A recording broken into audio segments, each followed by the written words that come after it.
آج ایک اور روایت سنیے چھٹے سرکار سے. کسی نے آ کر پوچھا مولا یہ سورہ شمس میں شمس کون ہے, ضحیٰ کا مطلب کیا ہے, قمر کون ہے, طلحہ کا مطلب کیا ہے؟ تو امام نے فرمایا شمس میں شمس رسول پاک ہیں. سورہ شمس میں سورج سے مراد رسول پاک ہے, اور ضحیٰ سے مراد وہ دین ہے جو رسول خدا نے پھیلایا. اور یا مولا یہاں پر قمر سے مراد کیا ہے؟ تو فرمایا یہاں قمر سے مراد علی ابن ابی طالب.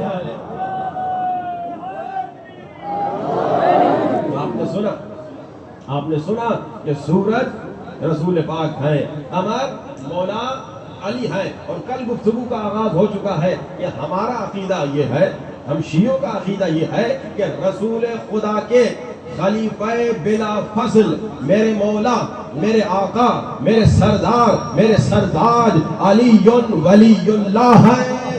یہ ہمارا عقیدہ ہے کہ علی عین اللہ, علی اسد اللہ, علی لسان اللہ, علی اذن اللہ, علی ابن ابی طالب ہمارے مولا و آقا, یہ خلیفہ بلا فضل رسول ہیں. ہمارے اہل سنت کے بھائی کہتے ہیں کہ ان کے جو پہلے خلیفہ ہیں وہ خلیفہ بلا فضل ہیں. اب ان کی کچھ دلائل ہم نے کل بتائی تھی. اب آج سے آنورڈ اور آج سے آگے ہم ان کی دلائل پہ بات نہیں کریں گے, ہم اپنے دلائل پیش کریں گے. ہم نے کہا خلیفہ بننے کا کوئی معیار ہوتا ہے, کوئی کرائیٹیریا ہوتا ہے.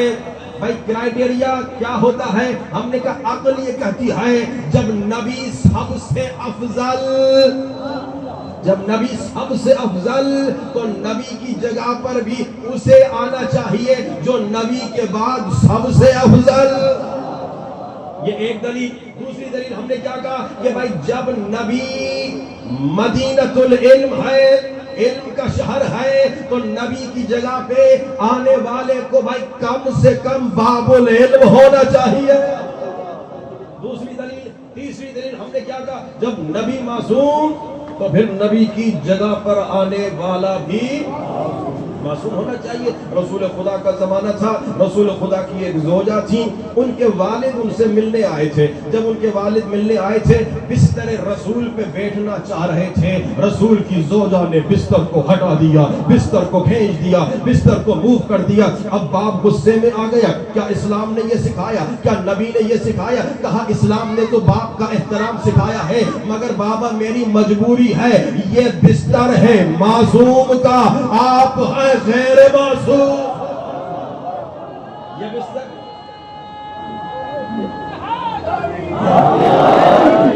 اب جملہ یہی تو میں کہہ رہا ہوں, عقل یہ کہتی ہے جب معصوم, اور یہ کرائیٹیریا کس نے بتایا؟ رسول کی زوجہ نے بتایا. بابا آپ معصوم نہیں, آپ معصوم نہیں, تو آپ معصوم کے بستر پر نہیں بیٹھ سکتے. عزیزان محترم یہی تو ہم کہہ رہے ہیں کہ عقل بھی یہی کہتی ہے جب معصوم کے بستر پہ کوئی غیر معصوم نہیں بیٹھ سکتا تو معصوم کے منبر پہ. اچھا پھر ہم نے کہا یہ تیسری عقلی دلیل. چوتھی عقلی دلیل ہم نے کہا کہ دیکھو نبی جب سب سے فضیلت میں اعلیٰ تو ان کی جگہ پر بیٹھنے والا فضیلت میں سب سے اعلیٰ ہونا چاہیے. نبی جب علم میں سب سے اعلیٰ تو نبی کی جگہ پہ بیٹھنے والا بھی علم میں سب سے اعلیٰ ہونا چاہیے. جب نبی معصوم ہے تو نبی کی جگہ پر بیٹھنے والا بھی معصوم ہونا چاہیے. جب نبی معجزہ دکھاتے ہیں تو نبی کی جگہ پر بیٹھنے والا بھی معجزہ دکھانے والا ہونا چاہیے. گفتگو کل یہاں تک پہنچی کہ ہم نے پہلے مرحلے پر گفتگو کا آغاز کر لیا. میں نے کیا کہا؟ فضیلت. سب سے پہلے کیا عقل کہتی ہے؟ فضیلت. ہم نے کہا چلو ہم فضائل مولا علی بیان کریں گے. میں نے کہا ہم دوسروں سے کیا, دوسروں کے دلائل پہ کیا ڈسکشن کریں, ہم اپنی باتیں کرتے ہیں, ہم اپنے فضائل مولا علی سناتے ہیں. بھائی سب سے پہلی بات فضیلت میں نبی کے برابر.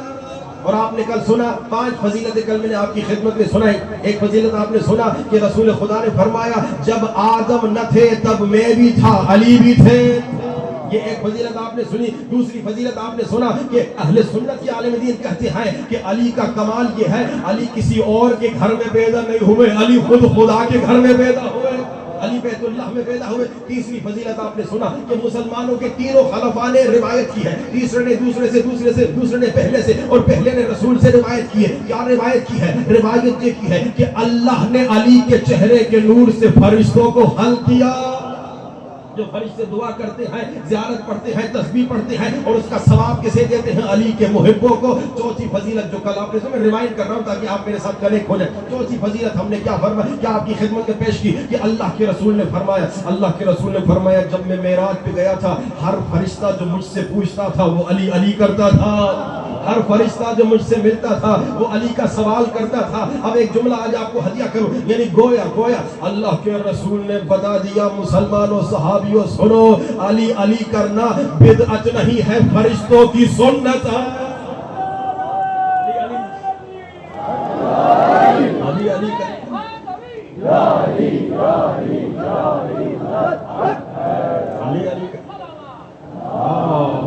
صلی علی محمد وآل محمد۔ یہ چوتھی فضیلت کل آپ کو یاد تو ہے نا، آپ میرے ساتھ کنیکٹڈ رہے تاکہ انشاءاللہ آج سے چھٹی فضیلت کی طرف بڑھے۔ فرمایا جب میں معراج پہ گیا، ہر فرشتہ علی علی کر رہا تھا، ہر فرشتہ علی کا ذکر کر رہا تھا، ہر فرشتہ علی کا سوال کر رہا تھا۔ یہ چوتھی حدیث آپ نے سنی، چوتھی فضیلت۔ اب پانچویں فضیلت کیا فرمایا اللہ کے رسول نے؟ میں نے چچا حمزہ کو خواب میں دیکھا۔ چچا حمزہ سے میں نے پوچھا مرنے کے بعد سب سے زیادہ کام آنے والی چیز کیا تھی؟ مرنے کے بعد سب سے زیادہ کام آنے والی چیز کیا تھی؟ تو چچا حمزہ نے فرمایا نماز بہت کام آئی، چھپا صدقہ بہت کام آیا، مگر یا رسول اللہ اگر علی کی ولایت نہ ہوتی تو کچھ کام نہ آتا۔ اگر علی کی ولایت نہ ہوتی تو کچھ کام نہ آتا، کہ بغیر حب علی مزہ نہیں ملتا، عبادتوں کا ہرگز صلہ نہیں ملتا۔ سب کام آئے گا، نماز کام آئے گی، روزہ کام آئے گا، مگر کب؟ شرط ہے، شرط یہ ہے جب ولایت علی ہو، جب محبت علی ہو، جب عشق علی ہو۔ ایک شخص آیا تھا اللہ کے رسول کے پاس، اس نے کہا یا رسول خدا نمازی بھی ہوں، روزے دار بھی ہوں، اور نیک عمل بھی کرتا ہوں، صدقہ بھی دیتا ہوں، خیر و خیرات بھی کرتا ہوں، کیا میں جنت میں جاؤں گا؟ اللہ کے رسول کہہ سکتے تھے ہاں اتنے نیک اعمال کر رہے ہو تو جنت میں جاؤ گے، مگر اللہ کے رسول نے کہا سنو، جتنی نمازیں پڑھنی ہے پڑھ لو، جتنے روزے رکھنے ہیں رکھ لو، مگر سنو اور یاد رکھو اگر تیرے دل میں محبت علی نہیں ہوگی نہ جنت ملے گی نہ نجات ملے گی۔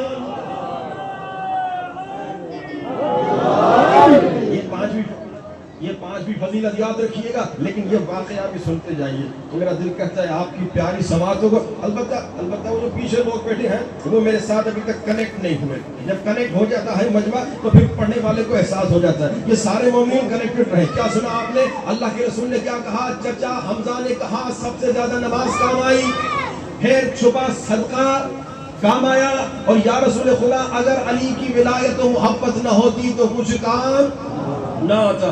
اب ایک باپ مر گیا، سنیے گا بڑا کمال کا بات ہے، ایک باپ مر گیا، بیٹے کو پتا چلا کہ باپ نماز نہیں پڑھتا تھا، نہیں پڑھتا تھا۔ مولوی صاحب کے پاس آ گیا، کہا کہ مولانا صاحب ابھی چھٹی فضیلت پہ جانا ہے، بیٹے نے کہا کہ مولانا صاحب وہ باپ نماز نہیں پڑھتا تھا، تو اتنی ساری نمازیں قضا کی ہیں، کوئی نجات کا طریقہ ہے؟ مولوی صاحب نے کہا بالکل، یا خود باپ کی قضا نماز پڑھو یا کسی سے باپ کی قضا نمازیں پڑھوا دو۔ اور یاد رکھیے یہ بھی سنیے کہ ماں باپ کا حق ادا کرنا ضروری ہے، کسی کا باپ مر چکا ہے اگر تو اس کی قضا نماز یا خود پڑھو یا کسی سے پڑھوا۔ چلا گیا، پھر تھوڑے دنوں کے بعد آیا، کہا مولوی صاحب پتہ چلا ہے کہ باپ تو روزہ بھی نہیں رکھتا تھا، کہا اس کا کوئی نجات، کوئی طریقہ، کوئی وسیلہ؟ کہا ہاں اس کا بھی راستہ ہے، کسی سے روزے رکھوا دو یا خود روزے رکھ دو۔ کہا ٹھیک ہے۔ پھر آ گیا، کہا پتہ چلا باپ خمس بھی نہیں دیتا تھا، زکوٰۃ بھی نہیں دیتا تھا، کہا کوئی مسئلہ نہیں، بس جتنا ہے حساب کتاب کرو ادا کروا دو۔ کہا پتہ چلا باپ حج بھی نہیں کرتا، کہا کوئی مسئلہ نہیں، اس میں بھی کسی کو نیابت پہ بھجوا دو، اس کا بھی سلوشن ہے۔ کچھ دنوں کے بعد بیٹا پھر آیا، پہلے کہا نماز نہیں پڑھتا تھا، کہا پڑھوا لینا، پہلے کہا روزہ نہیں رکھتا تھا، کہا رکھوا لینا، کہا حج نہیں کرتا تھا، کہا نیابت پہ کروا لینا۔ اب آ کے بیٹے نے کہا مولانا صاحب اب تو یہ پتا چلا کہ باپ علی کی ولایت کو بھی نہیں مانتا تھا، کہ اب نجات ملے گی۔ مولانا نے کہا اب نجات نہیں، اب جہنم ملے گا۔ اب نجات نہیں ملے گی، اب جہنم جہنم ملے. اب آگے بڑھتے ہیں بھائی, فضیلت پہ بات کر رہے ہیں بھائی. عقل یہ کہتی ہے, میرے ساتھ کنیکٹڈ رہیے گا, باتیں آپ کو ادھر ادھر سے ہم جا کے پھر واپس آئیں گے, بریکٹس کھلیں گے پھر بریکٹس بند ہوں گے. بھائی یاد رکھیے, خلافت نبی پہ گفتگو ہو رہی ہے کہ نبی اتنے فضیلت والے, تو نبی کی جگہ پہ بیٹھنے والا بھی نبی کے بعد سب سے افضل ہو. اب چھٹی فضیلت, اللہ کے رسول اصحاب کے ساتھ تشریف فرما ہے, اصحاب کے ساتھ تشریف فرما ہے. تو اصحاب کو کہتے ہیں میرے صحابیوں, میرے جانے کے بعد, ذرا غور فرمائیے گا, بڑا لطف آئے گا. فرمایا صحابیوں میرے جانے کے بعد ظلمت پھیل جائے گی, میرے جانے کے بعد گمراہی پھیل جائے گی, میرے جانے کے بعد فتنے پھیل جائیں گے, مگر میرے صحابیوں نجات اگر چاہتے ہو تو میں نجات کا طریقہ بتاتا ہوں. میرے صحابیوں میرے بعد ظلمت پھیل جائے گی, گمراہی پھیل جائے گی, فتنے پھیل جائیں گے, مگر نجات اسے ملے گی جو عروۃ الوثقی کو مضبوطی سے پکڑے گا. نجات کسے ملے گی؟ جو عروۃ الوثقی کو مضبوطی سے پکڑے گا, عروۃ الوثقی کے دامن کو پکڑے گا. اصحاب نے کہا یا رسول خدا یہ عروۃ الوثقی کیا ہے, یہ عروۃ الوثقی کیا ہے جس کے دامن کو مضبوطی سے پکڑنا ہے؟ اللہ کے رسول نے فرمایا عروۃ الوثقی ولایت سید الوصیین, عروۃ الوثقی سید الوصیین کی ولایت کا نام ہے. اصحاب نے کہا یا رسول خدا آپ نے تھوڑا تو ایکسپلین کیا, مگر یہ تو بتائیے یہ ولایت سید الوصیین تو سمجھ میں آ گئی, یعنی عروۃ الوثقی سید الوصیین کی حکومت اور ولایت کا نام ہے, مگر یا رسول خدا یہ سید الوصیین کون ہے؟ یا رسول خدا یہ سید الوصیین کون ہے؟ اب اللہ کے رسول نے فرمایا سید الوصیین مولا المسلمین ہے, سید الوصیین مسلمانوں کے مولا ہیں. اور پھر اصحاب نے پھر پوچھا, ابھی تک نام نہیں لیا, سمجھ میں نہیں آ رہی بات. کہا کہ یا رسول خدا یہ مولا المسلمین کون ہے؟ فرمایا امامہم بعدی, مولا المسلمین میرے بعد مسلمانوں کے امام ہیں. کہا یا رسول خدا یہ آپ کے بعد مسلمانوں کے امام کون ہیں؟ اللہ کے رسول نے فرمایا امیر المؤمنین. اصحاب کو اب بھی سمجھ میں نہیں آیا. اصحاب نے کہا یا رسول خدا یہ امیر المؤمنین کون ہے؟ تو اللہ کے رسول نے فرمایا اخی علی ابن ابی طالب, عروۃ الوثقی علی ہے, سید الوصیین علی ہے, امیر المؤمنین علی ہے.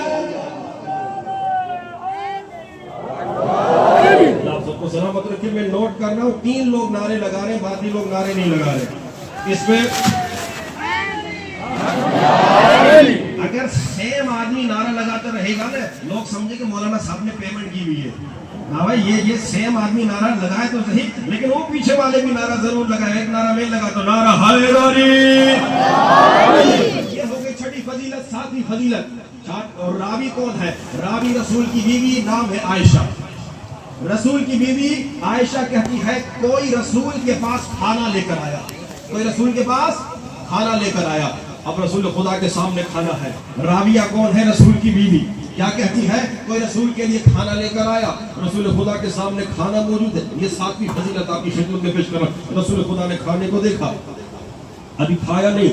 رسول خدا نے کہا خدایا اس کھانے کو کھانے کے لیے میرے ساتھ اسے بھیج جو امیر المومنین ہے, اسے بھیج جو امیر المومنین ہے, اسے بھیج جو سید الوصیین ہے, اسے بھیج جو امام المتقین ہے. اب رسول کی بیوی عائشہ کہتی ہے میں تو نہیں جانتی تھی اتنا بڑا عظیم انسان کون ہے جس میں یہ تینوں صفات آ گئی, جس کے اتنے بڑے القاب ہیں. تو رسول کی بیوی عائشہ کہتی ہے میں نے رسول سے پوچھا یا رسول خدا وہ اتنا عظیم انسان کون ہے جو امیر المومنین بھی ہے, جو سید المسلمین بھی ہے, جو امام المتقین بھی ہے.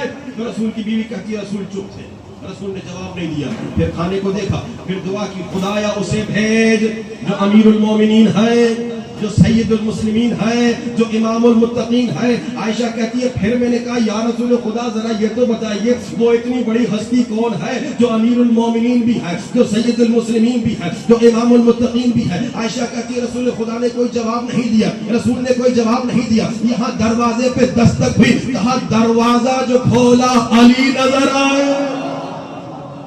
دروازہ جو کھولا علی نظر آئے. عائشہ کہتی ہے میں نے رسول پاک سے پوچھا یا رسول اللہ ذرا یہ تو بتائیے علی ابن ابی طالب آئے ہیں, کیا میں دروازہ کھولوں؟ اللہ کے رسول نے فرمایا, اللہ کے رسول نے فرمایا, اللہ کے رسول نے فرمایا ہاں دروازہ کھولو, یہی امیر المومنین ہے, یہی سید المسلمین ہے, یہی امام المتقین ہے.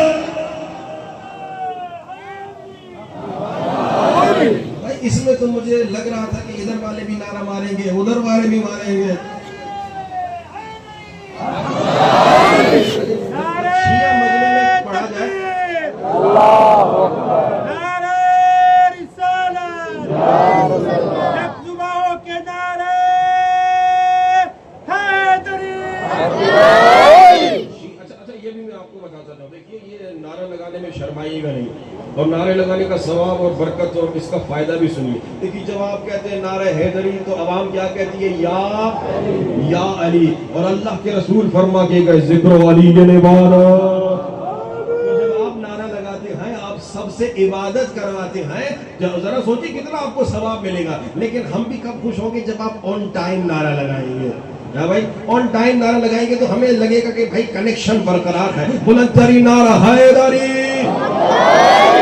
7 فضیلتیں آپ نے سنی, اب 8ویں فضیلت 13 ذی الحج کو جبریل رسول خدا کے پاس آئے. بھائی بات کنیکشن یاد رہے کہ بھائی رسول کی جگہ پہ, کیونکہ رسول سب سے افضل, تو رسول کی جگہ پہ بیٹھنے والا بھی سب سے رسول کے بعد افضل ہوگا. اب 13 ذی الحج, 8ویں آپ کو فضیلت مولا کی سنا رہا ہوں. 13 ذی الحج جبریل نازل ہوئے رسول خدا کی خدمت میں اور کہا کہ یا رسول اللہ, اللہ نے پیغام بھیج کر مجھے بھیجا ہے, پیغام دے کے مجھے بھیجا ہے.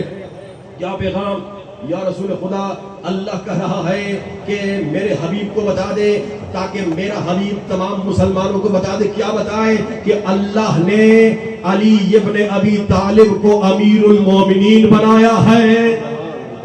اللہ نے علی ابن ابی طالب کو امیر المومنین بنایا ہے. پھر حضرت جبریل نے اس انداز سے مولا علی کو سلام کیا, کہا السلام علیکہ یا امیر المومنین, میرا سلام ہو آپ پر اے امیر المومنین, مومنوں کے امیر. پھر فرمایا السلام علیکہ یا امیر المومنین انت امیر من فی الارض, آپ زمین والوں کے بھی امیر ہیں. امیر من فی السماء, آپ آسمان والوں کے بھی امیر ہیں. امیر من مضی, پچھلوں والوں کے بھی امیر ہیں. امیر من بقا, آنے والوں کے بھی امیر ہے.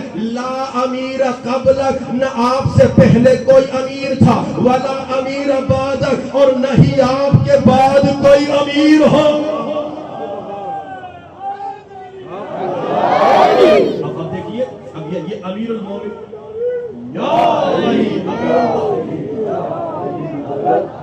امیر المومنین لقب کس نے دیا؟ اللہ نے دیا. یہ 8ویں فضیلت. اب 9ویں فضیلت. ایک شخص چھٹے سرکار کے پاس آیا اور چھٹے سرکار کو کہا السلام علیکہ یا امیر المومنین. مولا نے کہا مجھے امیر المومنین نہ کہنا, امیر المومنین بس ہمارے بابا علی ہے. تو اس نے سوال پوچھا تو آپ کے بیٹے مہدی جب آئیں گے لوگ انہیں کیسے سلام کہیں گے؟ کیا انہیں امیر المومنین نہیں کہیں گے؟ فرمایا نہیں, بلکہ انہیں اس انداز سے سلام کہیں گے السلام علیکہ یا بقیۃ اللہ, امیر المومنین بس علی ہے. یہ 9 فضیلتیں. 10ویں فضیلت ابن عباس رسول کے ساتھ ہے. ابن عباس کہتے ہیں رسول خدا کے ساتھ میں تھا, سامنے سے مولا علی آئے اور مولا علی نے رسول پاک کو, اپنے سردار کو, اپنے آقا کو, اپنے مولا کو سلام کیا, کہا السلام علیکہ یا رسول اللہ. رسول نے جواب میں یہ نہیں کہا وعلیکہ السلام یا علی, بلکہ رسول خدا نے کہا وعلیکہ السلام یا امیر المؤمنین. ابن عباس حیران ہو گیا, رسول کے ہوتے ہوئے علی امیر المومنین, رسول کے ہوتے ہوئے علی امیر المومنین. ابن عباس حیران ہو گئے کیونکہ علی کے سردار ہیں, رسول علی کے سردار ہیں, تو سردار کے ہوتے ہوئے علی امیر المومنین. ابن عباس حیران ہو گئے اور حیران ہو کر کہا یا رسول خدا کیا آپ نے محبت علی میں علی کو امیر المومنین کہا یا کوئی خدا کا حکم ہے؟ اب 11ویں فضیلت سنیے. اللہ کے رسول فرماتے ہیں, اب یہ ابن عباس کا سوال یاد رکھیے گا, اللہ کے رسول فرماتے ہیں یہ جو تم نے پوچھا نا کیا میں نے محبت علی میں علی کو امیر المومنین کہا یا یہ کوئی اللہ کا حکم ہے, تو اللہ کے رسول فرماتے ابن عباس سنو, جب میں معراج پہ گیا تھا, جب میں معراج پہ گیا تھا، میں جنت کے جس دروازے کو دیکھتا تھا وہاں پہ یہ جملہ لکھا ہوا نظر آتا تھا، لا الہ الا اللہ محمد رسول اللہ علی امیر المومنین ولی اللہ۔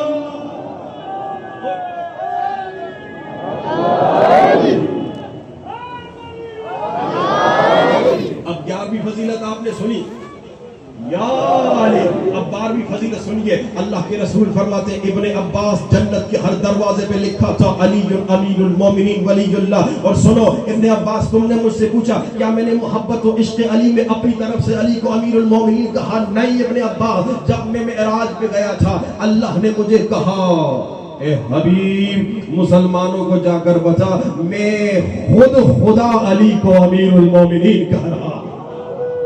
یہ میں خدا یہ لقب نبی نے اپنی طرف سے نہیں دیا، یہ لقب خود خدا نے امیر المومنین کے لیے انتخاب کیا۔ اب یہاں پہ آپ کی پیاری سماعتوں کو ایک فارسی کا شعر ہدیہ کرنا چاہتا ہوں، بڑا کمال کا شعر ہے۔ امیر المومنین یاد رکھیے گا، امیر المومنین بس علی، فارسی کا شاعر قلم اٹھاتا ہے اور خدا کی شان بیان کرتا ہے، کہتا ہے کہ خدا ہست، خدا ہست، نہ مانندی نہ مثلی ون قرین دارد۔ خدا ہے، خدا کا کوئی مثل نہیں، خدا جیسا کوئی نہیں۔ بریکٹس میں ایک بات پھر آپ کو کہنا چلوں، خدا کا مثل نہیں مگر مثل ہے۔ مثل اور مثل میں فرق ہے۔ مثل اور مثل کیا ہے؟ ما تکافا فی الذات، مثل کی ڈیفینیشن یہ ہے جو ذات میں ایک جیسے، اللہ کا مثل کوئی نہیں۔ لیکن مثل کیا ہے؟ ما تکافا فی الصفات، جو صفات میں ایک جیسے۔ خدا کی ذات جیسی کوئی ذات نہیں مگر خدا کی صفات والے موجود ہیں۔ خدا مردہ زندہ کرتا ہے، علی ٹھوکر مار کے زندہ کر کے بتاتے ہیں ہم ہی وہی ہیں۔ اذان محترم ساتھ چلیں گے تو لطف آئے گا۔ امیر المومنین ذہن میں یاد رکھیے گا، رسول خدا نے فرمایا علی کو اللہ نے امیر المومنین لقب دیا۔ چھٹے سرکار نے فرمایا کسی اور کو امیر المومنین نہیں کہہ سکتے، بس علی کو امیر المومنین کہہ سکتے ہیں۔ جبریل نے کہا علی آپ پچھلوں کے امیر، آپ آنے والوں کے امیر، نہ آپ سے پہلے کوئی امیر نہ آپ کے بعد کوئی امیر، امیر المومنین بس علی۔ شاعر نے قلم اٹھایا اور کہا کہ خدا ہست، خدا ہے، نہ مانندی نہ مثلی نہ قرین دارد، خدا جیسا کوئی نہیں، خدا جیسا کوئی نہیں، خدا لم یلد ولم یولد، خدا ولم یکن لہ کفوا احد۔ خدا ہست، نہ مانندی نہ مثلی نہ قرین دارد، میان قبضے خود اولین تھا آخرین دارد۔ خدا کے پاس اولین اور آخرین کی سب چیزیں ہیں، اولین سے آخرین تک سب خدا کے قبضہ قدرت میں ہیں۔ میان قبضہ خود اولین تھا آخرین دارد، ہزارن آسمان در آسمان دور از زمین دارد۔ یہ سارے آسمان خدا کے پاس ہے، توجہ حق کا طالب و ظالم محترم، یہ سارے آسمان خدا کے پاس ہے، یہ زمین سب خدا ان کا مالک ہے، یہ ستارے سب خدا ان کا مالک ہے۔ خدا ہم بھی نہایت بیش ازیں ہم بیش از ان دارد، یہ کچھ بھی نہیں خدا کے پاس، اس سے بھی زیادہ ہے۔ آخری جملہ ہدیہ کرنے والوں ظالم محترم، شاعر کیا کہتا ہے؟ خدا ہے، خدا کے پاس سب کچھ ہے، یہ سارے آسمان خدا کے پاس ہے، اتنے سارے آسمان خدا کے پاس ہے، اتنی ساری زمینیں خدا کے پاس ہے، اتنے سارے ستارے خدا کے پاس ہے، یہ چاند یہ سورج یہ سیارے خدا کے پاس ہے، خدا کے پاس سب کچھ ہے، اتنی زیادہ چیز ہے۔ ولی در عالم فقط یک امیر المؤمنین دارد، اتنا کچھ خدا کے پاس ہے مگر عالم میں کائنات میں خدا کے پاس بس ایک امیر المومنین۔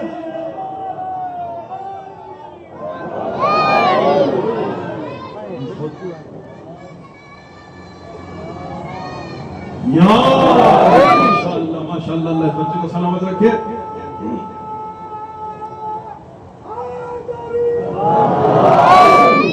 محترم خدا کے پاس سب کچھ ہے، اتنا کچھ ہے مگر پوری کائنات میں خدا کے پاس امیر المومنین بس ایک ہے، علی ہے، علی یہی ہے محترم. بس آپ کی پیاری سماعتوں کو دیکھ کے ہم بھی جوش میں آ جاتے ہیں، ورنہ بہت ساری باتیں آپ کی خدمت میں پیش کرنی ہوتی ہیں. وہ کل بھی بہت ساری باتیں رہ گئی، آج بھی انشاءاللہ میں کوشش کرتا ہوں، کیونکہ 1 گھنٹہ ٹائم ہے. اس میں ایک تو خلافت رسول یہ ہمارا موضوع چل رہا ہے، اس کے ساتھ ساتھ دوسرا جو ہمارا موضوع ہے ہم کوشش کر رہے ہیں کہ کامیابی کے اسباب پہ گفتگو کریں، اور اس کے علاوہ کوشش یہ رہے گی کہ 1 یا 2 خطرناک نفس کی بیماریوں کی طرف اشارہ، اور پھر ہر روز آپ کو نسخہ بھی دیتے ہیں. انشاءاللہ آج پوچھوں گا بھی کہ اتنے سارے مومنین نے جو کل وعدہ کیا کس کس نے عمل کیا. بلند ترین صلوات. اگر یہ بلند صلوات ہے تو آہستہ ترین صلوات.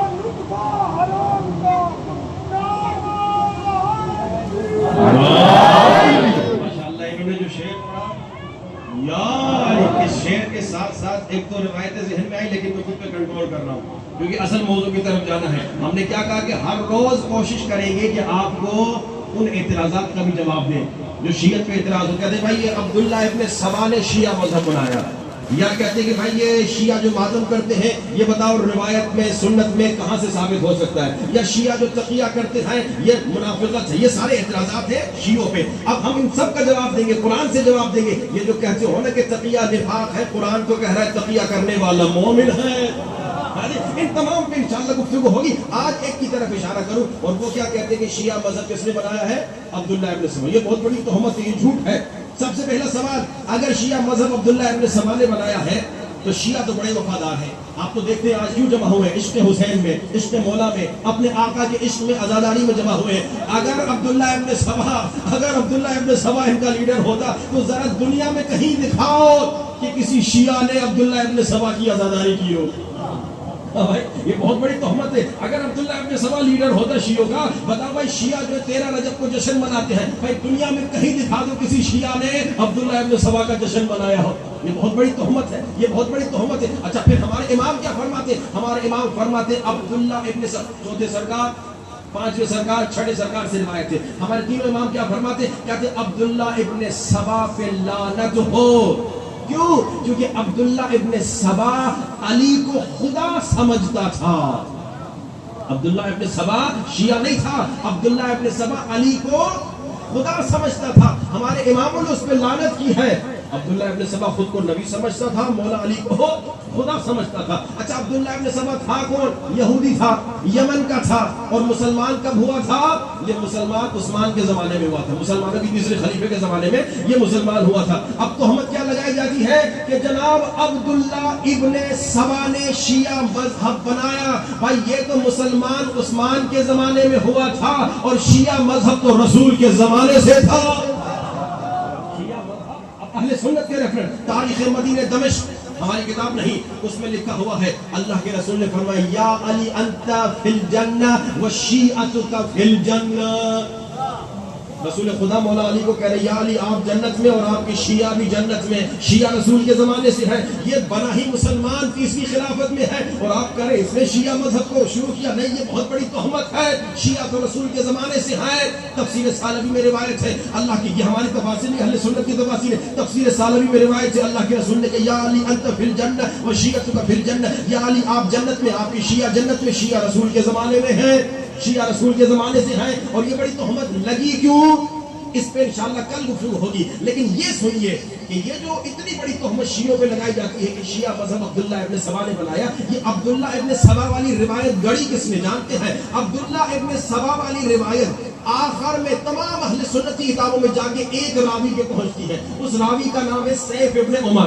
اب یہ سیف ابن عمر کون ہے؟ کیا خود سنی اسے مانتے بھی ہے کہ نہیں؟ کیا سنی بھائی اسے ایکسپٹ کرتے ہیں یا نہیں؟ اہل سنت کے علماء، امام نسائی امام ہے اہل سنت کے، کہتے ہیں سیف ابن عمر متروک تھا، اس سے روایت نہیں لے سکتے. ابن حبان کہتے ہیں یہ متروک تھا. اہل سنت کے علماء ہے، یہ سب کہتے ہیں اس سے روایت نہیں لے سکتے. اہل سنت کے علماء سیف ابن عمر کو متروک، مکذوب، کذاب، جھوٹا کہتے ہیں، اور کہتے ہیں کہ یہ کافر بھی تھا. عمر پہ. سیف ابن عمر کون ہے؟ جس نے یہ عبداللہ ابن سبا والی روایت گڑی. بھائی جو روایت لے کر بھی آتے ہو کہتے ہو شیعہ مذہب فلاں نے بنایا. ایک تو آپ نے سنا شیعہ مذہب رسول کے زمانے سے تھا. دوسری بات وہ شخص جو ہے تیسری خلافت میں مسلمان ہوا تھا.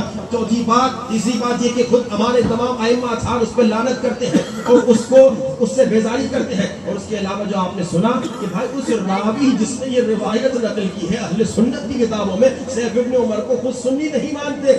خود اہل سنت کے بھائی کہتے ہیں وہ جھوٹا تھا, وہ کذاب تھا, اور اسی طرح اس سے ہم روایت نہیں لے سکتے. امام نسائی جیسی میں نے آپ کو روایت سنائی, اور اسی طرح ابن حبان نے اور دیگر کئی علماء نے کہا یہ کذاب تھا. لہٰذا اس طرح کی جتنے بھی اعتراضات ہوتے مختصر 5 یا چند منٹ آپ کی خدمت میں ڈیلی پیش کیا کریں تاکہ یہ چیزیں آپ سیکھیں, ہمارے جوان سیکھیں کہ اگر کل کوئی کہے عبداللہ ابن سبا شیعہ مذہب نے بنایا ہے, شیعہ مذہب کو عبداللہ ابن سبا نے بنایا ہے, تو آپ فوراً جواب دیں نہیں, یہ بہت بڑی تہمت ہے. شیعہ مذہب کو عبداللہ ابن سبا نے نہیں بنایا بلکہ شیعہ کہتے اسے ہیں جو فالوور اور پیرو علی ابن ابی طالب ہے.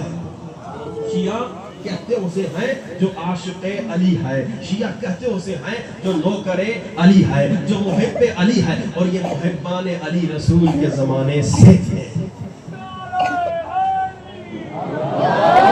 اچھا ذہن محترم, اب تیسرے موضوع کی طرف بڑھیں. ہم نے کیا کہا کامیابی کے اسباب. چھٹے سرکار نے 7 راز بتائے. کہا کہ کامیابی کے 7 راز اگر مسلمان اس پہ عمل کرے تو کامیاب ہو جائے. اگر سارے مسلمان شیعہ سنی مسلمان تمام مسلمان اس پہ عمل کریں تو کیا ہو جائے؟ کامیاب ہو جائے. کامیابی کا فارمولا چھٹے سرکار 7 پوائنٹس بتا رہے ہیں. پہلا پوائنٹ کیا بتایا؟ کہا کامیابی کا راز یہ ہے مسلمانوں اگر اس پہ عمل کرو گے تو کامیاب ہو جاؤ گے. کیا؟ جو اپنے لیے پسند کرتے ہو وہ دوسرے کے لیے پسند کرو. جو اپنے لیے پسند نہیں کرتے وہ دوسرے کے لیے پسند نہ کرو. اب یہ میں جملہ کہہ کے کل چلا گیا تھا, آج تھوڑا ایکسپلین کروں. جوان لڑکا کالج میں چلا گیا, کسی کی ماں بہن بیٹی کو دیکھ رہا ہے, شیطان کے وسوسے میں آ کر مزے لے رہا ہے, ہاں جی, گناہ میں مبتلا ہو رہا ہے. آنکھ کا گناہ اتنا خطرناک گناہ ہے کہ آنکھ سے جب حرام لذت سے کسی نامحرم لڑکی خاتون کی طرف دیکھا, اس کی سزا یہ ہے اگر توبہ کیے بغیر مر گئے تو تمہاری آنکھ میں آگ کا تیر مارا جائے گا. اب یہ مزے لے رہا ہے, شیطان نے وسوسہ کیا. اب سنیے امام نے کیا فرمایا, جو اپنے لیے پسند کرتے ہو وہ دوسرے کے لیے پسند کرو. اب اسی جوان سے پوچھو, جوان کوئی تیری بیٹی کو, کوئی تیری بہن کو, کوئی تیری ماں کو یوں مزے سے دیکھے تمہیں کیسا لگے گا؟ ہاں جی, تو کسی کی بہن بیٹی کو دیکھ رہا ہے نا, اگر کوئی تیری بہن بیٹی کو دیکھے تو کیسا لگے گا؟ کہے گا مجھے تو بڑا غصہ آئے گا, غیرت برداشت نہیں کرے گی, میں یہ کر دوں گا, میں وہ کر دوں گا. یہ تو غیرت مند ہے. اگر تو حقیقت میں غیرت مند ہے تو کسی کی ماں بہن بیٹی کی طرف خود بھی نہیں دیکھے گا. مولا علی فرماتے ہیں غیرت مند کبھی کسی کی ماں بہن بیٹی کی طرف نہیں دیکھتا, کیونکہ غیرت کا تقاضا یہ ہے. مولا یہی سکھایا جو اپنے لیے پسند کرتے ہو دوسرے کے لیے پسند کرو, جو اپنے لیے پسند نہیں کرتے ہو دوسرے کے لیے پسند نہ کرو. تم پسند نہیں کرتے کوئی تمہاری بیٹی بہن بیوی کی طرف دیکھے تو تم بھی کسی کی بہن بیٹی بیوی ماں کی طرف نہ دیکھو. یہ کتنا کمال کا کامیابی کا فارمولا ہے. اس پہ اگر عمل کرے تو ہر انسان کامیاب, پورا مسلمان معاشرہ کامیاب. اور آگے بڑھیے. ساس اور بہو میں جھگڑے ہوتے ہیں, ساس اور بہو کے جھگڑے. اگر ساس جو اپنے لیے پسند کرتی ہے, جو اپنی بیٹی کے لیے پسند کرتی ہے, وہی اپنی بہو کے لیے پسند کرے تو بھائی جنت بن جائے گا, گھر یا نہیں بنے گا؟ میں اکثر جملہ یہ کہتا ہوں کہ بھائی ساسیں بھی کبھی کبھار عجیب و غریب ہوتی ہیں. اس کی بیٹی کسی اور کے لڑکے کو اپنی انگلیوں پہ نچائے جب تو کہتی ماشاءاللہ میری بیٹی تو بڑی خوش ہے, ہاں جی. لیکن کسی اور کی بیٹی جب اس ساس کے بیٹے کو کوئی ریکویسٹ کر دے, وہ آدھی رات کو آئس کریم لے کے آ جائے بیچارہ, اب اسے غصہ آتا ہے, یہ کل کی بچی میرے بیٹے کو انگلیوں پہ نچا رہی ہے, ادھر تیری بیٹی میں یہی کام کر رہی ہے کسی اور کے بیٹے کے ساتھ, تو خوش ہے. یہاں اب اس کو تم نے اپنے جیسا نہیں سمجھا, اپنی بیٹی نہیں سمجھا. جو اپنے لیے پسند کرتی ہو ساس, تو پسند کرتی ہے نا کہ تیری بیٹی جو ہے جب اس کی شادی ہو تو اس کا جو میاں ہے اس کی ہر بات سنے, اس کو خوش رکھے, تو تو یہ جو تیری بہو ہے اس کے لیے بھی وہی پسند کر, وہی پسند کر. یہ کتنا کمال کا فارمولا ہے. ابھی تو 7 پوائنٹ ہے, 1 پوائنٹ آپ کی خدمت میں بتایا ہے. جو تھک گیا ہے بلند ترین صلوات اس کا مطلب یہ ہے کہ آپ تھک چکے ہیں، اور جو نہیں تھکے بلند ترین نعرہ حیدری۔ ماشاءاللہ یہ نعرہ بتا رہا ہے کہ آپ تھکے نہیں۔ اللہ آپ سب کو سلامت رکھے۔ امام نے فارمولہ دیا کامیابی کا راز، اسباب، کامیابی کے اسباب پہ گفتگو ہو رہی ہے۔ قد افلح من زکاہا، وہ کامیاب ہے، ہر انسان کامیابی چاہتا ہے۔ کون کامیاب ہے؟ جو امام کی اطاعت کرے گا اور امام کے فرمان پہ عمل کرے گا۔ امام فرما رہے ہیں مسلمان پر یہ حق ہے، جو اپنے لیے پسند کرتے ہو وہ دوسرے کے لیے پسند کرو، جو اپنے لیے پسند نہیں کرتے وہ دوسرے کے لیے پسند نہ کرو۔ جتنے مرد بیٹھے ہیں اور خواتین ادھر بیٹھی ہیں، ہاں بھائی پہلے مردوں سے کہوں گا پھر خواتین سے، کیا آپ پسند کرتے ہیں کوئی آپ کو ڈانٹے، کوئی آپ کو گالی دے، کوئی آپ کے ساتھ بدتمیزی کرے؟ نہیں مولانا ہم نہیں برداشت کرتے۔ تو پھر آپ یہ اپنی بیویوں کو کیوں ڈانٹتے ہیں؟ ہاں جی، آپ اپنی بیویوں پہ کیوں چیختے ہیں؟ آپ اپنی بیویوں کو گالی کیوں دیتے ہیں؟ اور اللہ نہ کرے کوئی اپنی بیوی کو کیوں مارتا ہے؟ تمہیں پسند نہیں کوئی تمہیں مارے تو تو اپنی بیوی کو کیوں مار رہا ہے؟ اور یاد رکھیے یہ جملہ میں اکثر کہتا ہوں، مسلمان تو دور کی بات ہے، وہ تو مرد ہی نہیں ہے جو اپنی بیوی کو مارتا ہے۔ یاد رکھیے بیوی کو مارنے کی اجازت نہیں۔ اچھا میں نے سنا ہے خواتین بھی کبھی کبھار مردوں کو ڈانٹتی ہیں۔ ہاں بھئی یہ بھی ایک بات ہے، پتہ نہیں یہاں پہ ڈیرہ غازی خان کا کیا عالم ہے، وہ تو ڈیرہ غازی خان کے مرد حضرات کبھی ہمیں فیڈ بیک دیں گے تو پتہ چلے گا۔ لیکن سنا ہے کہ بعض گھروں میں خواتین بھی جناب وہ فرعون بن جاتی ہیں، یعنی اتنا بیچارے میاں کو ڈانٹتی ہیں کہ وہ بیچارہ میاں پھر بس گزارا ہی کر رہا ہوتا ہے۔ تو اب خواتین سے سوال ہے، بہنوں سے، ماؤں سے، بیٹیوں سے، کیا آپ کو پسند ہے کوئی آپ کو ڈانٹے، کوئی آپ کو ذلیل کرے، کوئی آپ کی بے عزتی کرے؟ جب آپ نہیں پسند کرتی کوئی آپ کو ذلیل کرے تو بیچارے مردوں کو کیوں آپ ذلیل کرتی ہیں؟ اتنے مظلوم ہیں بیچارے، اتنے شریف ہیں، نعرے لگا لگا کے ماشاءاللہ اپنا گزارا کر رہے ہیں، تو آپ اپنے مردوں کو خوش رکھو۔ یاد رکھیے خاتون کبھی اپنے شوہر کے ساتھ بدتمیزی نہ کرے اور شوہر کبھی اپنی بیوی کے ساتھ بدتمیزی نہ کرے۔ اگر آپ نے ایک جملہ بھی کہا جس سے بیوی کو تکلیف ہوئی، یا اگر خاتون نے ایک جملہ کہا جس سے شوہر کو تکلیف ہوئی، دونوں فشار قبر کے عذاب سے نہیں بچیں گے۔ فشار قبر جانتے ہو، قبر میں جب لیٹائے جاؤ گے دونوں طرف سے قبر دبائے گی، تمہاری ہڈیاں چکنا چور ہوگی، اس میں سے تیل نکلے گا۔ یہاں دنیا میں ایک ہڈی ٹوٹ جائے تڑپتے ہو کئی مہینے۔ تو خدا را ظلم نہ کرنا، جو اپنے لیے پسند کر رہے ہو وہ دوسرے کے لیے پسند کرو، اور جو اپنے لیے پسند نہیں کرتے وہ دوسرے کے لیے پسند نہ کرو۔ بس اس کو یہاں پر چھوڑتے ہیں، اور انشاءاللہ کوشش کروں گا کل سے ایک نفس کی بیماری کی طرف بھی اشارہ ہو، اور آج کا نسخہ اس پہ تھوڑی گفتگو ہو، جو کہ کل ہم نے اس کا آغاز کیا تھا۔ وقت بہت قلیل ہے، انشاءاللہ اس سے زیادہ آپ کو زحمت نہیں۔ کل میں نے کہا تھا کہ مومنین 40 دن کا وعدہ لے دیں، ہر روز 300 مرتبہ استغفر اللہ ربی واتوب الیہ پڑھے، اور بہت سارے لوگوں نے ہاتھ اٹھا کے وعدہ کیا۔ آج جس نے یہ وعدہ پورا کیا ہے، یعنی کل اس نے 300 مرتبہ استغفار پڑھا ہے، وہ ہاتھ اٹھا کے ذرا مجھے، کل ہاتھ تو زیادہ اٹھے تھے، آج ہاتھ کم اٹھے ہیں، چلے ہاتھ کم کر لیجئے کر لیں۔ میں پھر دوبارہ وعدہ لیتا ہوں، جتنے مومنین پیچھے تک بیٹھے ہوئے ہیں، استغفر اللہ ربی واتوب الیہ، یہ وہ نسخہ ہے کہ اللہ کے رسول فرماتے ہیں کہ اگر چاہتے ہو مشکلات سے تمہیں نجات ملے تو استغفار زیادہ سے زیادہ کرو۔ 5ویں سرکار فرماتے ہیں اگر چاہتے ہو قرضہ تمہارا ادا ہو تو زیادہ سے زیادہ استغفار کرو۔ 10ویں سرکار فرماتے ہیں اگر مشکلات نے تمہیں گھیر لیا، اگر ان سے نجات چاہتے ہو تو زیادہ سے زیادہ استغفار کرو۔ اچھا پھر چھٹے سرکار نے کیا فرمایا؟ اللہ قوموں پہ عذاب کرتا ہے جو گناہ کرتی ہے، اللہ ان قوموں پہ غضبناک ہوتا ہے جو بہت گناہ کرتی ہے۔ جب اللہ غضبناک ہوتا ہے تو مہنگائی بڑھا دیتا ہے۔ اگر چاہتے ہو مہنگائی کم ہو جائے استغفار کرو، اگر چاہتے ہو عمریں تمہاری کم نہ ہو تو استغفار کرو، اگر چاہتے ہو بزنس میں تجارت میں تمہیں فائدہ ہو تو استغفار کرو، اگر چاہتے ہو تم پر ظالم مسلط نہ ہو تو استغفار کرو۔ یہ کل تک کی باتیں میں نے بتائی۔ اب اور سنیے، اگر ٹینشن ہے نا، ٹینشن، اسٹریس، بعض لوگ یہاں پاکستان میں تو دوائی نہیں کھاتے، جو پیسے والے لوگ ہیں یا بڑے بڑے شہروں میں وہ ٹینشن کی بھی دوائیاں کھاتے ہیں۔ غریب لوگوں کو تو ٹینشن ہی نہیں ہوتا ماشاءاللہ، لیکن پھر بھی اگر ٹینشن ہے، اگر اسٹریس ہے تو فرمایا ٹینشن اور اسٹریس سے بچنا ہے تو استغفار کرو، استغفر اللہ ربی واتوب الیہ۔ اچھا پھر سنیے، اگر پتھر دل ہو چکے ہو، اگر رحم دل سے نکل چکا ہے، فرمایا استغفار کرو، استغفر اللہ ربی واتوب۔ لیکن اب یہ بھی سنیے، استغفار زبان سے آپ تو استغفر اللہ کر رہے ہیں، ایسا نہ ہو کہ زبان سے استغفار کر رہے ہیں، آنکھوں سے نامحرم کو دیکھ رہے ہیں۔ وہ ایک صاحب کا واقعہ جوان نے مجلس میں سنا کہ بھائی مولانا صاحب نے کہا استغفر اللہ استغفر اللہ استغفر اللہ، کہ اس نے تسبیح اٹھا لی اور کہنے لگا استغفر اللہ ربی واتوب الیہ، استغفر اللہ ربی واتوب الیہ، لیکن آنکھوں پہ اسے کنٹرول نہیں تھا۔ جیسے کوئی نامحرم خوبصورت لڑکی گزرتی تھی وہ دیکھتا بھی تھا اور بلند آواز سے کہتا تھا استغفر اللہ ربی واتوب الیہ۔ ایک بار اس نے کیا، اس کے دوست نے دیکھا یہ کمبخت استغفار کر رہا ہے یا نامحرم کو دیکھ رہا ہے۔ پھر دوسری لڑکی گزری، پھر اس نے تسبیح ہاتھ میں زباں پہ اور بلند آواز سے استغفر اللہ ربی واتوب الیہ۔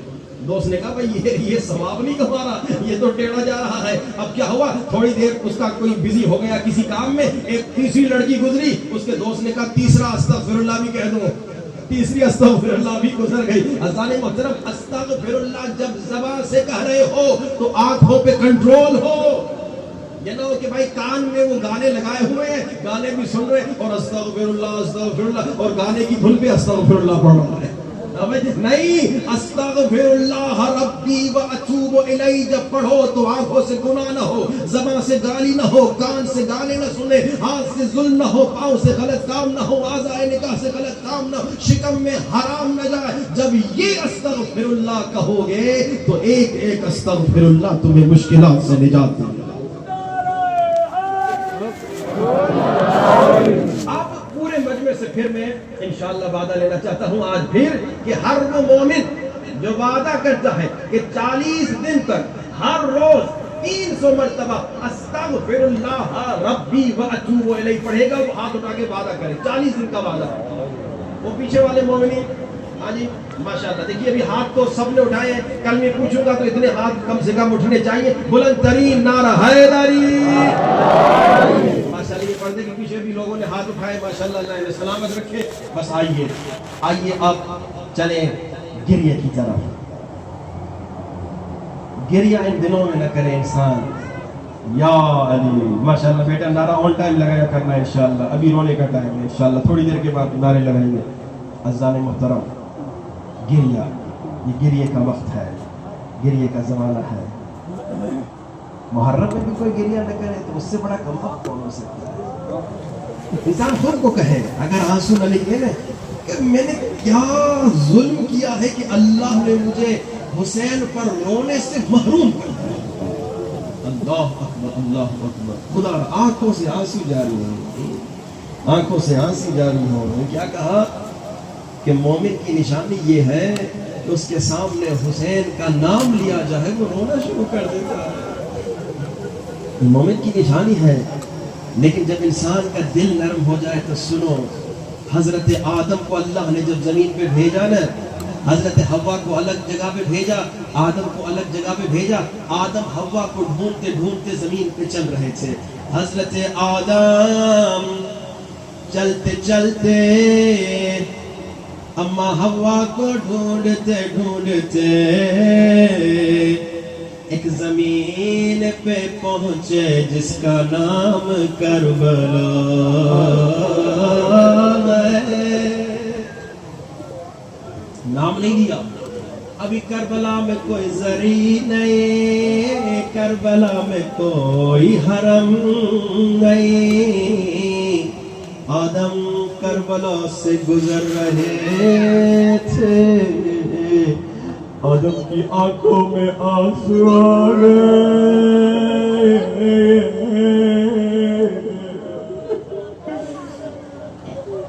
آدم رونے لگے۔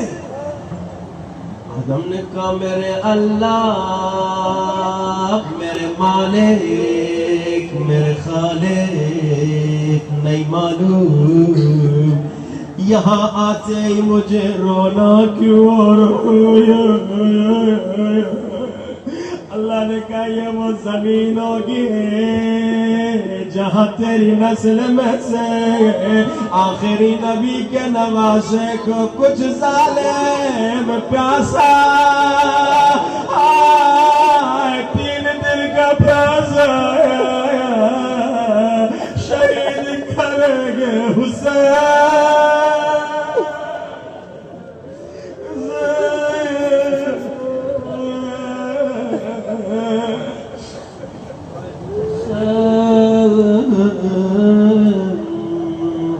اللہ اکبر. آنسو جاری کرو, گریہ کرو.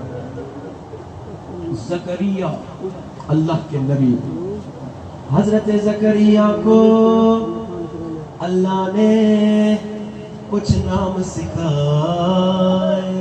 کون سے نام؟ محمد, علی, فاطمہ, حسن, حسین. روایت میں ہے جیسے حضرت زکریا نے حسین کا نام لیا رونا شروع ہو گیا. محمد کا نام لیا, علی, فاطمہ, حسن, مگر جیسے حسین کہا آنکھوں میں آنسو بھر آئے. زکریا نے کہا خدایا یہ کیسا نام ہے, میں یہ نام لیتا ہوں مجھے رونا آتا ہے, میں یہ نام لیتا ہوں مجھے رونا آتا ہے. اللہ نے کہا زکریا یہ آخری نبی یہ کہ نواسے کا نام ہے, اور جسے کربلا میں اسی حسین کے نانا کا کلمہ پڑھنے والے, اسی حسین کے نانا کے کلمہ پڑھنے والے حسین کو شہید کریں گے. بہت دیر ہو گئی, زیادہ زحمت نہیں دینا چاہتا, بس تھوڑی زحمت. جس کے نصیب میں گریا وہ اللہ کا شکر کرے. مولا حسین مدینے سے نکلنے سے پہلے نانا رسول اللہ کے روزے پہ آتے ہیں. نانا خدا حافظ, حسین جا رہے ہیں. نانا خدا حافظ, حسین جا رہے ہیں. نانا کی زری پہ حسین کو نانا کے قبر اور روزے پہ نیند آ گئی. نانا کو خواب میں دیکھا, نانا کیا حکم ہے؟ فرمایا حسین اسلام کو بچانے کے لیے تمہیں شہادت دینی ہوگی. نانا قبول ہے, نانا تیار ہو, اب سننا, اب سننا. بس تیری شہادت کافی نہیں ہے. حسین اسلام کو بچانے کے لیے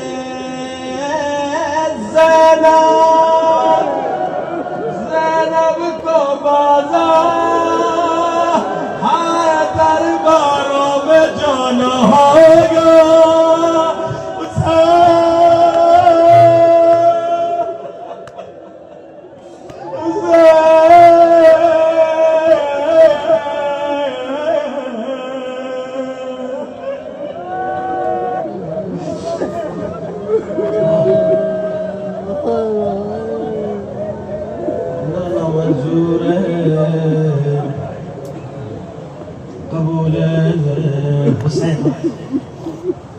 عباس ایسے نہیں روتے, سر پیٹ کے روتے ہیں, آنسو بہا کے روتے ہیں, چیخ چیخ کے روتے ہیں, تڑپ تڑپ کے روتے ہیں.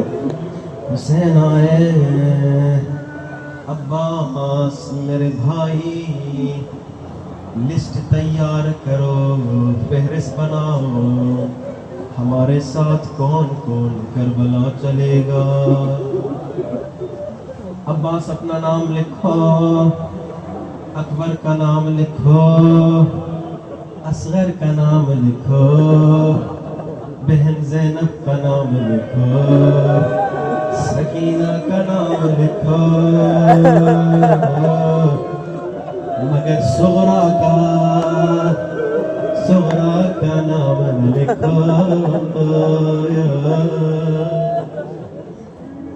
سغرا کی گود میں علی اصغر ہے، علی اصغر کو سغرا سے لے لیا، عجب نہیں شاید سغرا نے کہا بابا جو مجھے اکیلا چھوڑ کے جا رہے ہیں اصغر تو چھوڑ جائیے، میں اصغر کے ساتھ وقت گزار لوں گی، نہیں اصغر کو جانا ہے، دین کو بچانا ہے۔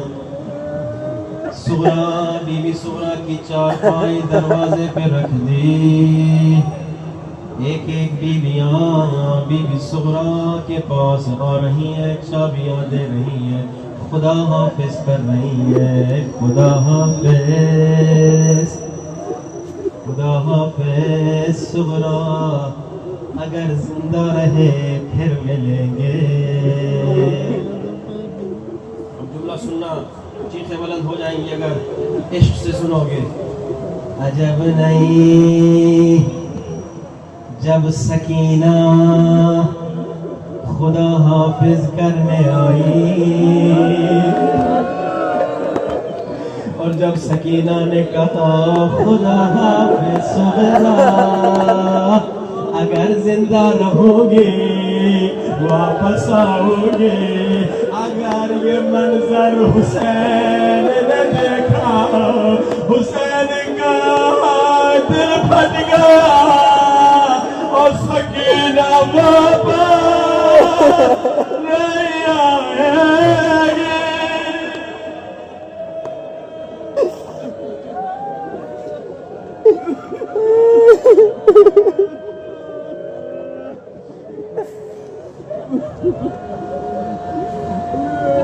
ساری بیویوں نے خدا حافظ کیا،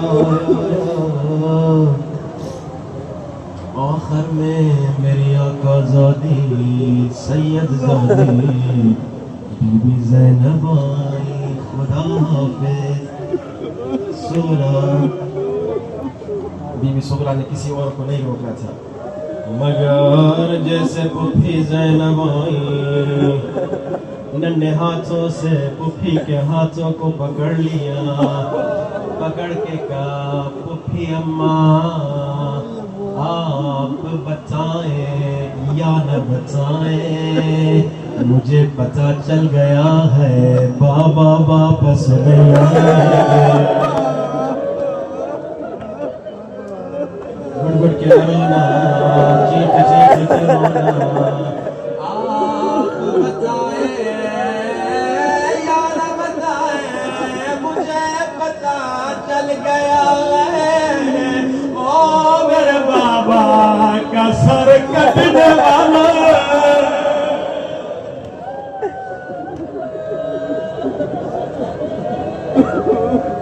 زینب نے پوچھا سغرا یہ تمہیں کیسے پتا؟ یہ تو یا مجھے پتا ہے یا حسین کو پتا ہے، کربلا میں اکبر کے سینے پہ برچھی لگنے والی ہے، کربلا میں اصغر کے گلے پہ تیر لگنے والا ہے، کربلا میں عباس کے بازو کٹنے والے ہیں، تجھے کیسے پتا؟ بی بی سغرا نے فرمایا پھوپھی اماں آپ جانتی ہیں میں بیمار ہوں، مجھے راتوں کو نیند نہیں آتی، کل رات جب میں بیدار تھی میں اٹھی ہوئی تھی، میں نے کیا دیکھا آسمان سے ایک نور کی ہماری چھت پہ اتری، اس میں سے کوئی کالے برقعے میں بی بی تھی، آج رو رو کے کہہ رہی تھی، سننا حسین تیری ماں تجھے کہاں کہاں روئے، کربلا کی زمین پہ یا خولی کے تنور میں یا یزید کے دشت میں،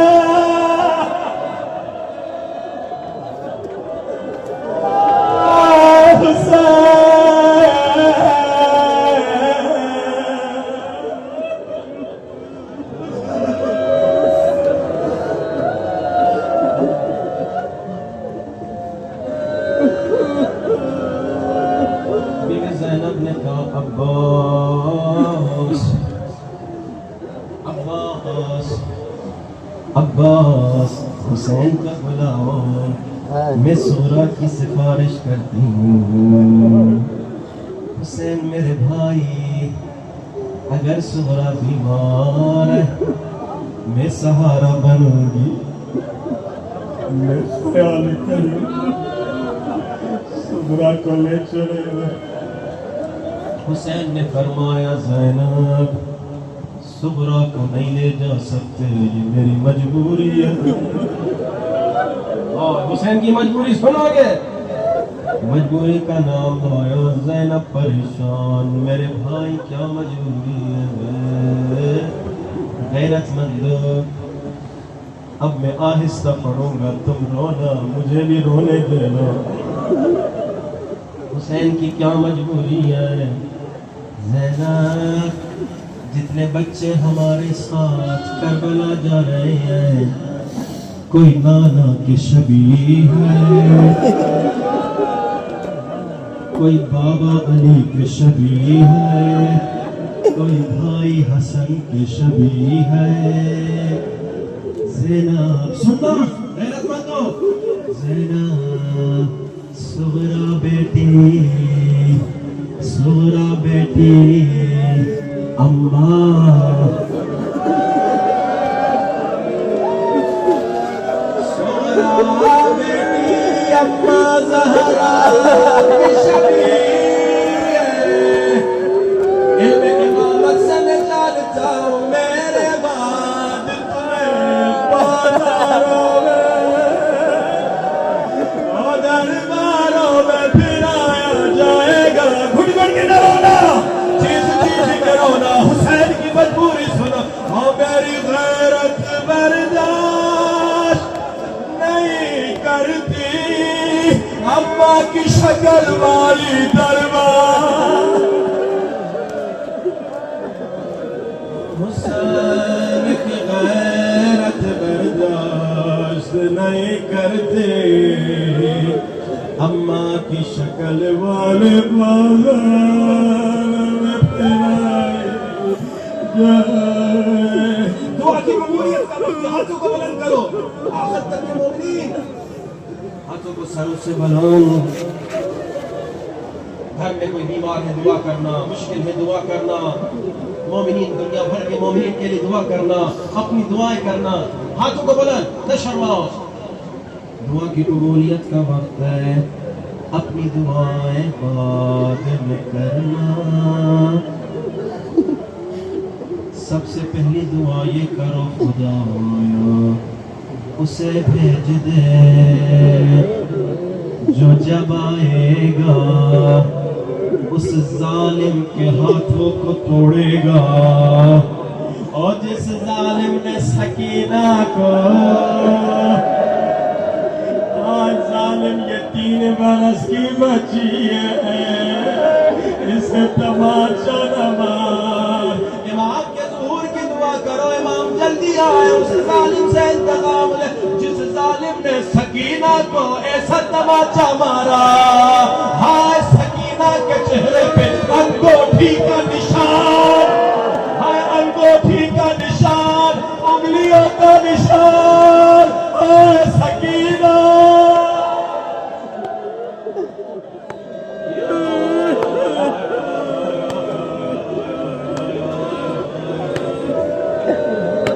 بلند آواز سے ہاتھوں کو بلند، امام زمانہ کو بلاؤ، یا صاحب الزمان، مولا مولا جلدی آ، بولا یا صاحب۔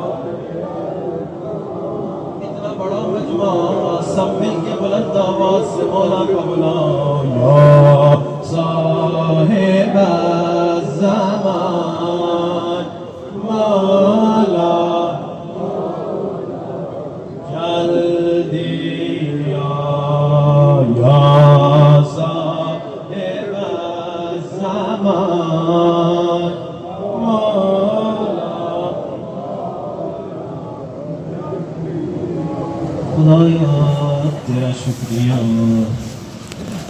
نے آج ہمیں گریہ بر حسین نصیب کیا. خدایا جو بیمار ہیں انہیں شفا نصیب فرما. خدایا جو بے اولاد